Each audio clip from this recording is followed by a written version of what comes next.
Halo teman-teman, berjumpa lagi dengan saya.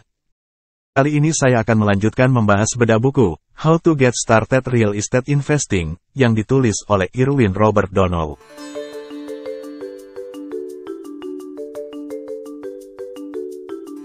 Dalam bukunya yang berjudul, How to Get Started Real Estate Investing, Irwin Robert Donough membahas berbagai jenis investasi real estate yang dapat dilakukan oleh para investor.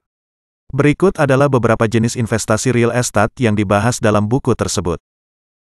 1. Properti komersial. Jenis investasi real estate yang membeli atau membangun properti untuk digunakan sebagai bisnis atau komersial, seperti gedung perkantoran, mall, atau toko retail. 2. Properti residensial. Investasi real estate yang berupa membeli atau membangun properti perumahan, seperti apartemen, rumah, atau kondominium. 3. Properti sewa. Investasi real estate yang berupa membeli atau membangun properti dengan tujuan disewakan, seperti apartemen atau rumah kos. 4. Properti perumahan baru. Investasi real estate yang melibatkan pembelian atau pembangunan properti baru yang belum pernah ditempati sebelumnya. 5. Properti kembali. Investasi real estate yang melibatkan pembelian atau pembangunan properti yang pernah ditempati sebelumnya dan dijual kembali setelah direnovasi. 6. Properti flipping. Investasi real estate yang melibatkan pembelian properti, renovasi, dan dijual kembali dalam jangka waktu singkat dengan harapan menghasilkan keuntungan. Dalam bukunya, Irwin Robert Donough juga membahas kelebihan dan kekurangan dari setiap jenis investasi real estate tersebut, serta memberikan saran tentang cara memilih jenis investasi yang paling sesuai dengan tujuan investasi dan kondisi pasar saat ini. Berikut adalah beberapa kelebihan dan kekurangan dari setiap jenis investasi real estate yang dijelaskan oleh Irwin Robert Donough dalam bukunya, How to Get Started Real Estate Investing.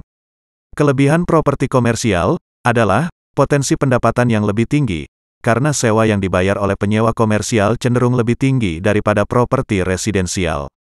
Selain itu, kontrak sewa jangka panjang memberikan stabilitas pendapatan jangka panjang. Sedangkan kekurangan adalah biaya operasional yang lebih tinggi, karena properti komersial membutuhkan perawatan yang lebih intensif daripada properti residensial. Faktor kekurangan lain adalah kondisi pasar yang fluktuatif dan rentan terhadap perubahan ekonomi dan bisnis. Kelebihan properti residensial adalah permintaan stabil untuk properti residensial karena merupakan kebutuhan dasar untuk tempat tinggal, dan merupakan investasi jangka panjang yang stabil dan aman.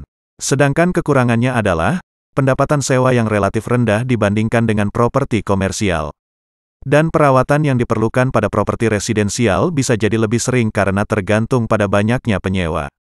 Kelebihan properti sewa antara lain adalah pendapatan sewa yang stabil dan konsisten, serta biaya perawatan yang relatif rendah karena diserahkan pada penyewa. Sedang kekurangannya adalah kondisi pasar sewa yang dapat berubah-ubah dan tergantung pada banyak faktor ekonomi dan bisnis. Dan resiko kehilangan pendapatan sewa karena kekosongan. Kelebihan properti perumahan baru adalah kondisi bangunan baru yang membutuhkan perawatan lebih sedikit daripada bangunan yang sudah berumur. Dan nilai properti yang cenderung meningkat seiring waktu. Sedangkan kekurangannya, biaya pembangunan yang mahal dan berisiko jika tidak berhasil terjual.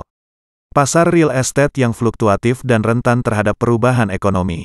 Kelebihan properti kembali, harga pembelian yang lebih rendah, karena kondisi properti yang sudah digunakan sebelumnya. Dan peluang untuk meningkatkan nilai properti melalui renovasi. Sedangkan kekurangannya, biaya renovasi yang dapat mahal dan merugikan jika tidak dilakukan dengan benar. Serta resiko pasar real estate yang fluktuatif dan tergantung pada banyak faktor ekonomi. Kelebihan properti flipping, potensi keuntungan yang tinggi dalam waktu singkat, dan fleksibilitas dalam memilih properti untuk dijadikan objek flipping. Kekurangannya, biaya renovasi yang mahal dan risiko pasar real estate yang dapat mengurangi keuntungan. Dan memerlukan pengetahuan dan pengalaman yang luas tentang pasar real estate dan konstruksi bangunan. Oke, teman-teman, materi bedah buku selanjutnya bisa Anda simak di video berikutnya. Jangan lupa klik like dan klik tanda lonceng untuk mendapatkan notifikasi video berikutnya. Bagi Anda yang belum subscribe, silakan subscribe.